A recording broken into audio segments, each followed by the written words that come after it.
19 जनवरी 2024 इस दिन सऊदी अरब की मिनिस्ट्री ऑफ इस्लामिक अफेयर्स एक रिपोर्ट पब्लिश करती है जिसमें बताया जाता है कि पिछले 5 साल में सिर्फ सऊदी अरब में 3,47,646 लोगों ने इस्लाम कबूल कर लिया, जिसमें मर्द और औरत दोनों शामिल हैं। रिपोर्ट में यह भी बताया गया कि इस्लाम कबूल करने वालों के नंबर साल दर साल बढ़ते चले गए। साल 2019 में 21,654 लोगों ने इस्लाम कबूल किया, साल 2020 में 41,441 लोगों ने, साल 2021 में 27,333 लोगों ने, साल 2022 में 93,899 लोगों ने और लास्ट ईयर साल 2023 में 1,63,319 लोग दूसरे धर्मों को छोड़कर इस्लाम धर्म में आ गए। ये रिपोर्ट सिर्फ सऊदी अरब की है, पूरी दुनिया की बात अभी आगे हम इस वीडियो में करेंगे। लेकिन सवाल ये आता है कि आखिर लोग इस्लाम कबूल क्यों कर रहे हैं? ऐसी कौन सी वजह है? इस्लाम में ऐसी क्या खासियत है कि लोग दूसरे धर्मों को छोड़कर इस्लाम धर्म अपना रहे हैं?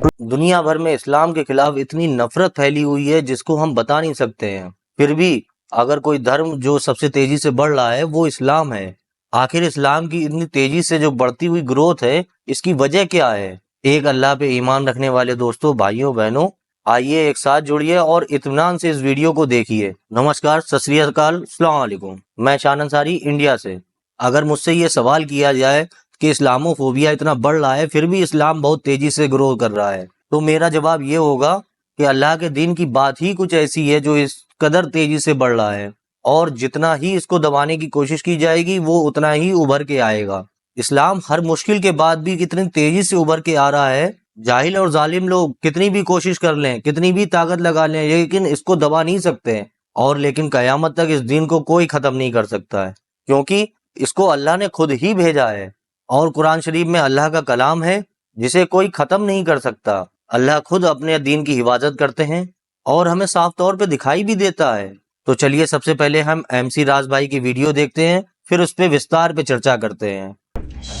अन ला इलाहा इल्ला अल्लाह व अशहदु अन्ना मुहम्मदन रसूलु अल्लाह व अशहदु अन्ना ईसा अब्दु अल्लाहि व रसूलु।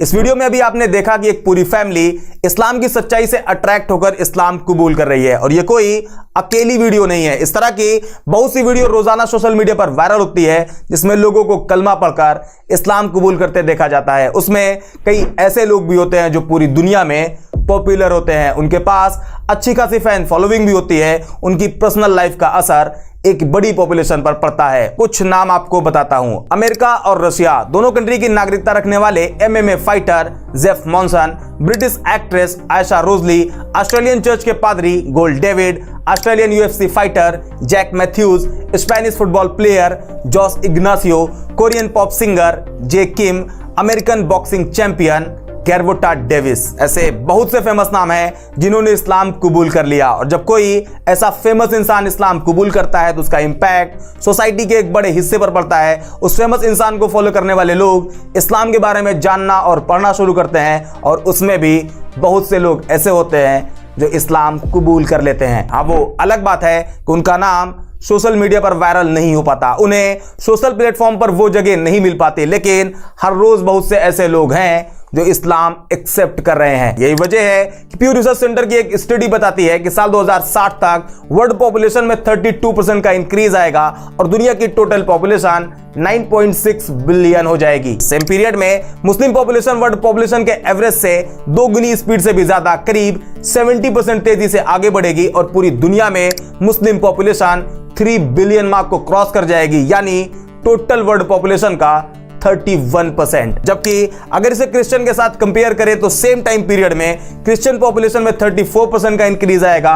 क्रिश्चियन और मुस्लिम दोनों की पॉपुलेशन ऑलमोस्ट इक्वल रहेगी। एक और रिपोर्ट के अकॉर्डिंग साल 2050 तक करीब 30 लाख लोग रिलीजन कन्वर्जन के जरिए इस्लाम फॉलो करने लगेंगे और एक टाइम ऐसा भी आएगा जब मुस्लिम पॉपुलेशन पूरी दुनिया में सबसे ज्यादा होगी। हालांकि ये बस आंकड़े हैं जो अब एक एक करके सामने आ रहे हैं, लेकिन कुरान में बहुत पहले आ चुका है। कुरान चैप्टर 3 वर्स 19 में कहा गया है, अल्लाह के नजदीक दीन सिर्फ इस्लाम है। ये तो आंकड़े हुए। अब आते हैं इस वीडियो के मेन पार्ट पर। आखिर लोग इस्लाम कबूल क्यों कर रहे हैं, उसकी वजह कौन कौन सी है, आइए एक एक करके समझते हैं। नंबर 1, कुरान। ये जो किताब आपके सामने है, इसे इस्लाम की आखिरी पवित्र किताब माना जाता है। मुसलमानों का मानना है कि कुरान उनके लिए अल्लाह की तरफ से भेजा गया आखिरी पैगाम है जो कभी भी नहीं बदलेगा। मतलब जो चीज कुरान में 1400 साल पहले आ चुकी है वो हमेशा, जब तक ये दुनिया रहेगी वैसे ही रहेगी, उसमें किसी भी तरह का कोई बदलाव नहीं होगा। कुरान में ethics and morality, law and justice, historical narratives, spirituality and worship जैसे कई इंपॉर्टेंट पॉइंट्स पर बात करी गई है। इसके अलावा लीगल सोर्स, इस्लामिक कानून जिसे शरिया कहा जाता है, इसका मेन सोर्स कुरान है। सोशल रिफॉर्म्स, सोसाइटी में justice, equality and human rights की प्रॉपर गाइडलाइन कुरान में मेंशन है। मतलब इंसान की लाइफ से जुड़ी हर चीज कुरान में आपको मिल जाएगी। जैसे जस्टिस, कुरान में न्याय, इंसाफ को काफी इंपॉर्टेंस दी गई है। कुरान चैप्टर 4 वर्स 135 में कहा गया है, ऐ लोगों खड़े हो जाओ पूरी ताकत के साथ इंसाफ को कायम करने के लिए अल्लाह के गवाह बनकर। अगर यह इंसाफ तुम्हारे अपने खिलाफ हो, तुम्हारे माँ बाप के या तुम्हारे रिश्तेदारों के, चाहे वो इंसान अमीर हो या गरीब, अल्लाह ही दोनों का पालनहार है। इसलिए तू अपनी ख्वाहिश की पैरवी ना करो कि तुम इंसाफ से हट जाओ। अगर तुमने लगी लिपटी बात कही या सच्चाई को अवॉइड किया तो याद रखो अल्लाह तुम्हारे हर अमल से बाखबर है। मतलब कुरान ने इंसाफ के लिए किसी भी रिश्ते को अहमियत नहीं दी। सामने कोई भी हो, फिर वो तुम्हारे माँ बाप ही क्यों ना हो, कोई बहुत अमीर इंसान हो या कोई बहुत ही गरीब, कुछ मैटर नहीं करता। उस कंडीशन में सिर्फ इंसाफ, जस्टिस ही फर्स्ट एम होता है। दूसरा, चैरिटी। ये दुनिया हाथ की इस 5 उंगली की तरह है। हर इंसान एक दूसरे इंसान के बराबर नहीं है। कोई बहुत अमीर है तो कोई बहुत गरीब। किसी के पास इतना माल है कि उसे किसी चीज की कोई कमी नहीं, तो कोई ऐसा भी है जिसके पास खाने के लिए खाना, पहनने के लिए कपड़े तक नहीं है। सोसाइटल बैलेंस पूरी तरह से बिगड़ा हुआ है। कुरान इस पर भी एक रास्ता दिखाता है। कुरान चैप्टर 2 वर्स 177 में कहा गया है, नेकी ये नहीं कि तुमने अपने चेहरे ईस्ट की तरफ कर लिए या वेस्ट की तरफ, बल्कि नेकी तो यह है कि जो ईमान लाए अल्लाह पर, आखिरी दिन पर, फरिश्तों पर, किताब और नबियों पर, और वो खर्च करे अपना माल रिश्तेदारों, यतीमों, मिस्कीनों और मुसाफिरों पर। मतलब जो अमीर लोग हैं वो अपने माल में से कुछ हिस्सा उनको भी दें जिन्हें उसकी उस वक्त में सबसे ज्यादा जरूरत है। हम इस पॉइंट पर अभी आगे डिटेल में बात करेंगे। तीसरा, पेशेंस, सब्र। अक्सर ऐसा देखा जाता है जब इंसान किसी चीज को लेकर काफी परेशान हो जाते हैं, मेंटली काफी स्ट्रेस में रहने लगते हैं, और कई लोग तो ऐसे भी होते हैं जो वक्त खराब होने का प्रेशर झेल ही नहीं पाते और सुसाइड तक कर लेते हैं। उनके अंदर वो सब्र नहीं होता जिससे लाइफ के डाउनफॉल को वो हंसते मुस्कुराते गुजार दें। हालांकि अगर कोई इस टाइम पीरियड में आके ये कहे कि फिक्र ना करो, मैं तुम्हारे साथ हूं, तो ये एक सेंटेंस इंसान को बड़ी हिम्मत देता है। कुरान इंसान की इस मायूसी वाले टाइम पर भी बात करता है। कुरान चैप्टर 2 वर्स 153 में कहा गया है, ऐ ईमान वालों सब्र और नमाज से मदद चाहो, जान लो कि अल्लाह सब्र करने वालों के साथ है। ऑनेस्टी को लेकर कुरान चैप्टर 9 वर्स 119 में कहा गया है, ऐ ईमान वालों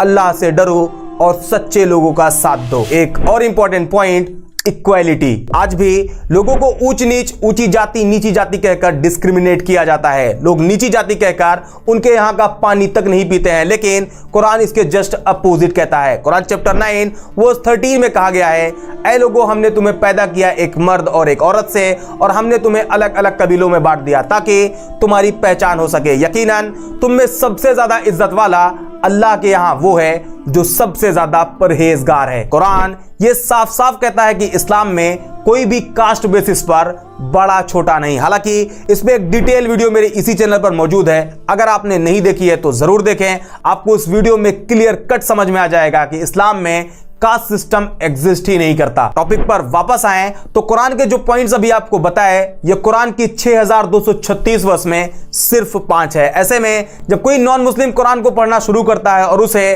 कुरान में इस तरह के हजारों पॉइंट्स मिलते हैं तो वो उससे अट्रैक्ट होता है और इस्लाम कबूल कर लेता है। अभी साल 2022 में ब्रिटेन की एक लड़की जो कुरान पढ़ना शुरू करती है और वो 4 बार पूरी कुरान पढ़ती है और आखिर में इस्लाम कबूल कर लेती है। कई जगह तो ऐसा भी हुआ है कि लोग कुरान सिर्फ इसलिए पढ़ना शुरू करते हैं ताकि वो कुरान में गलतियां निकाले और फिर उसे क्रिटिसाइज करें। बट होता यह है कि जब वो कुरान पढ़ना शुरू करते हैं तो उन्हें गलतियां मिलती ही नहीं और वो खुद मुसलमान हो जाते हैं। कहने का मतलब आज जो पूरी दुनिया में लोग इस्लाम कबूल कर रहे हैं उसमें एक बड़ी वजह कुरान है, जहां कुरान लोगों को इस्लाम की सच्चाई बताता है और उन्हें इस्लाम एक्सेप्ट करने के लिए इनवाइट करता है। Reason number 2, charity. अभी कुरान वाले सेक्शन में कहा था कि इस पे हम डिटेल में बात करेंगे। अब आइए ये भी देखते हैं कि आखिर ये कैसे किसी नॉन मुस्लिम को इस्लाम की तरफ अट्रैक्ट करता है। अक्सर आप देखते होंगे कि रोड पर, फुटपाथ पर कुछ ऐसे लोग रहते हैं जिनके पास अपना घर तक नहीं होता। बड़ी मुश्किल से वो अपने खाने का इंतजाम कर लेते हैं, लेकिन रहने के लिए फुटपाथ के अलावा उनके पास कुछ नहीं होता। बारिश हो, ठंड हो, वो वहीं पर रहते हैं। आपने ये भी देखा होगा, खास करके ठंड के मौसम में बहुत सी वीडियो और फोटो सोशल मीडिया पर वायरल होती रहती है जिसमें कोई नेताजी या फिर कोई सोशल वर्क के नाम पर उन्हें कंबल दे आता है और फिर उसकी वीडियो बनाकर सोशल मीडिया पर अपलोड कर देता है। ये केले वाली इमेज भी आपने जरूर देखी होगी।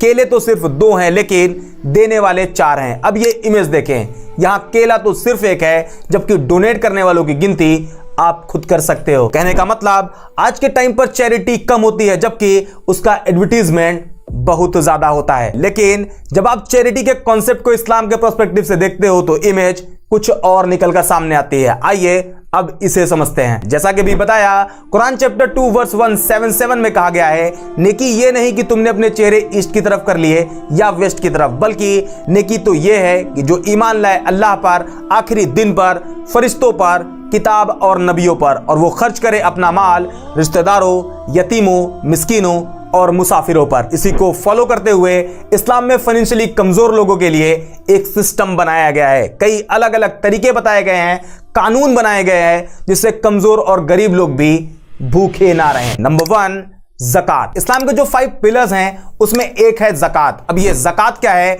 इसे आपको एक लाइन में समझाऊं तो ये एक इस्लामिक सिस्टम है जिसके थ्रू फाइनेंशियली कमजोर लोगों की मदद की जाती है। ज़कात का पूरा कॉन्सेप्ट सिर्फ इसलिए बनाया गया है ताकि सोसाइटी में जो इकोनॉमिक इनइक्वालिटी है उसे खत्म किया जा सके। ज़कात की मदद से सोसाइटी में इकोनॉमिक स्टेबिलिटी आती है और गरीब लोगों के हालात में सुधार भी आता है। ज़कात के जरिए सोशल यूनिटी एंड ब्रदरहुड को भी बढ़ावा मिलता है। ऐसे में सोसाइटी के वो लोग जो फाइनेंशियली मजबूत है और वो ज़कात के लिए फिक्स किए गए अमाउंट लिमिट से ज्यादा की हैसियत रखते हैं तो साल में एक बार उन्हें अपने टोटल सेविंग का 2.5% अमाउंट ज़कात के तौर पर देना पड़ेगा। मान लीजिए किसी के पास 1 लाख रुपए है और उस पर ज़कात कंपलसरी है तो उसे 2,500 रुपए ज़कात निकालनी पड़ेगी और उसे गरीबों को देना पड़ेगा। कुरान चैप्टर 2 वर्स 43 में कहा गया है, नमाज कायम करो और ज़कात दो। चैप्टर 24 वर्स 56 में कहा गया है, नमाज कायम करो और ज़कात दो और रसूल के इताअत करो ताकि तुम पर रहम किया जाए। कुरान में कई और जगह भी ज़कात देने के लिए जोर देकर कहा गया है। सही बुखारी हदीस नंबर 1395 में खुद प्रॉफिट ने कहा है, और फिर उन्हें बताना, अल्लाह ने उनके माल पर कुछ सदका फर्ज किया है जो अमीर लोगों से लेकर गरीबों में लौटा दिया जाएगा। इस तरह इस्लाम में ज़कात के जरिए चैरिटी का एक जबरदस्त सिस्टम काम करता है जहां गरीब लोगों की मदद करी जाती है। इसके अलावा आपने यह भी देखा होगा कि जब रमजान के 30 रोजे पूरे होते हैं और ईद का दिन आता है तो सारे मुसलमान नए कपड़े पहनकर ईद की खुशियां मनाते हैं। लेकिन उसमें भी कुछ लोग ऐसे होते हैं जिनके पास ईद की खुशियां मनाने के लिए पैसे भी नहीं होते। इस्लाम में इसका भी इंतजाम किया गया है। यहां भी उन मुसलमानों पर जो फाइनेंशियली मजबूत हैं उन पर ईद की नमाज से पहले फित्रा, जिसे सदक़े फित्र या ज़कातुल फित्र भी कहा जाता है, उसे गरीब लोगों को ईद की नमाज से पहले देना होता है ताकि फाइनेंशियली कमजोर लोग भी ईद की खुशियां मना सके। इसके बारे में सही बुखारी हदीस नंबर 1503 में बताया गया है। सेम इसी तरह जब कोई रमजान के रोजे तोड़ देता है या बगैर किसी वजह के रोजे छोड़ देता है तो उस कंडीशन में इस गलती को सुधारने के लिए एक तरीका यह भी है कि उसे 60 गरीब लोगों को खाना खिलाना पड़ता है, जो कि सही बुखारी हदीस नंबर 1936 पर मेंशन है। ईद अल अज़हा, जिसे आम भाषा में बकरा ईद भी कहा जाता है, इस मौके पर जिन लोगों पर कुर्बानी कंपलसरी होती है और वो जानवर कुर्बान करते हैं तो उसके गोश्त का 1/3 हिस्सा गरीबों को दिया जाता है। ऐसे बहुत से मौके हैं जहां इस्लाम अमीरों से लेता है और गरीबों में बांट देता है। और जैसा कि शुरू में ये इमेज आपको दिखाई थी जिसमें केला तो एक है लेकिन दान करने वाले अनेक हैं, यह भी बताया था कि लोग कंबल बांटते टाइम वीडियो शूट कर लेते हैं और उसे सोशल मीडिया पर डालकर लोगों को दिखाते हैं कि उन्होंने कुछ डोनेट किया है। इस तरह से वो अपनी दरियादिली का शो ऑफ कर रहे होते हैं, बट सच ये है कि वो उस गरीब इंसान जिसको उन्होंने कुछ डोनेट किया होता है उसकी बेइज्जती कर रहे होते हैं, उसकी गरीबी का मजाक बना रहे होते हैं। जबकि अगर आप सेम कॉन्सेप्ट को इस्लाम के पर्सपेक्टिव से देखते हैं तो सही बुखारी हदीस नंबर 1423 में प्रॉफिट कहते हैं चैरिटी ऐसे करो कि अगर अपने राइट हैंड से किसी को कुछ दो तो आपके लेफ्ट हैंड को मालूम ना चले कि आपने क्या और कितना डोनेट किया है। ये वीडियो बनाकर फोटो लेकर अपनी चैरिटी को पब्लिक कर देना इस्लाम का तरीका नहीं है। और जब कोई नॉन मुस्लिम इस्लाम के इस पूरे चैरिटी सिस्टम को पढ़ता है और उसे ये सब मालूम चलता है तो वो इस्लाम की तरफ अट्रैक्ट होता है और इस्लाम कबूल कर लेता है। इसी तरह और भी बहुत से रीजन हैं जो नॉन मुस्लिम को इस्लाम की सच्चाई बताती है और उन्हें इस्लाम एक्सेप्ट करने के लिए इनवाइट करती है। कुछ रीजन मैंने इस सीरीज के पार्ट 1 वीडियो में बताया हुआ है और ये पार्ट 2 था। आने वाले टाइम में पार्ट 3 भी आएगा। इस वीडियो को खत्म करूं उससे पहले आपको एक बात और बता दूं, जो लोग ये कहते हैं कि इस्लाम तलवार के दम पर फैला है उन्हें कुरान ने खुद जवाब दिया है। कुरान चैप्टर 2 वर्स 256 में कहा गया है, दीन के मामले में कोई जोर जबरदस्ती नहीं, सही बात गलत ख्यालात से अलग छांटकर रख दी गई है। मतलब इस्लाम में किसी भी रिलीजन को अपनाने के लिए मजबूर नहीं किया जा सकता। इस्लाम के अकॉर्डिंग रिलीजन को अपनी खुद की मर्जी से और समझदारी से फॉलो करना चाहिए। उम्मीद करते हैं आज की इस वीडियो से आपको बहुत कुछ नया सीखने को मिला होगा और आपको इस सवाल का जवाब भी मिल गया होगा कि आखिर क्यों दुनिया में इस्लाम सबसे तेजी से आगे बढ़ रहा। आज के वीडियो में इतना ही, मिलते हैं नेक्स्ट वीडियो में एक और इंटरेस्टिंग टॉपिक के साथ। दोस्तों, अगर दुनिया इस्लामिक सिद्धांतों के आधार पर चलने लगे तो अमीरी और गरीबी का फर्क बिल्कुल ही खत्म हो जाएगा। दुनिया में अमीर लोग जिनके पास दौलत है उन्हें ये नहीं सोचना चाहिए कि हम सबसे ऊपर आ गए हैं, लेकिन अल्लाह के सामने हम सब बराबर हैं। तो इसका मतलब ये नहीं है कि हम आपको पैसे का गलत इस्तेमाल करें।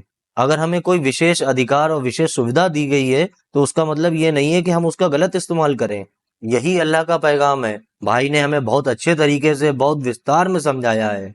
और सच्चाई ये है कि जब कोई मशहूर हस्ती इस्लाम कबूल करती है तो समाज पे इस पे बहुत गहरा असर पड़ता है। ये युवा जो उस सेलिब्रिटी से प्रभावित होते हैं, चाहे वो बॉक्सर हो, सिंगर हो, पॉप सिंगर हो, चाहे कोई भी हो, वो लोग उन पे रिसर्च करने लगते हैं, इसने इस्लाम क्यों कबूल किया, उस पर रिसर्च करने लगते हैं। और खोजबीन के दौरान कई लोग उसको पढ़ते पढ़ते इतने प्रभावित हो जाते हैं कि इस्लाम को कबूल कर लेते हैं। इसलिए हमें हमेशा दुनिया के सामने एक सकारात्मक रूप में आना चाहिए। जरूरी नहीं है कोई आप फेमस सेलिब्रिटी हो तभी आपका कोई असर पड़ेगा। आप एक नॉर्मल आदमी है तब भी आसपास के लोगों पे आपका असर पड़ता है। कोई बच्चा आपको फॉलो कर सकता है, कोई बड़ा आपसे प्रभावित हो सकता है। और जब आप कोई अच्छे काम करते हैं तो दुनिया अपने आप बदलने लगती है। अल्हम्दुलिल्लाह, हम इस तरह की वीडियो के साथ हमेशा आपसे मिलते रहेंगे। और जो लोग नफरत फैला रहे हैं उन्हें ये वीडियो देख के बड़ा तकलीफ होगी। फिलहाल मैं आपसे इजाजत लेता हूँ। अपना और अपने परिवार का ध्यान रखें, खुश रहें, इबादत करते रहें। अल्लाह निगहबान, अल्लाह हाफिज।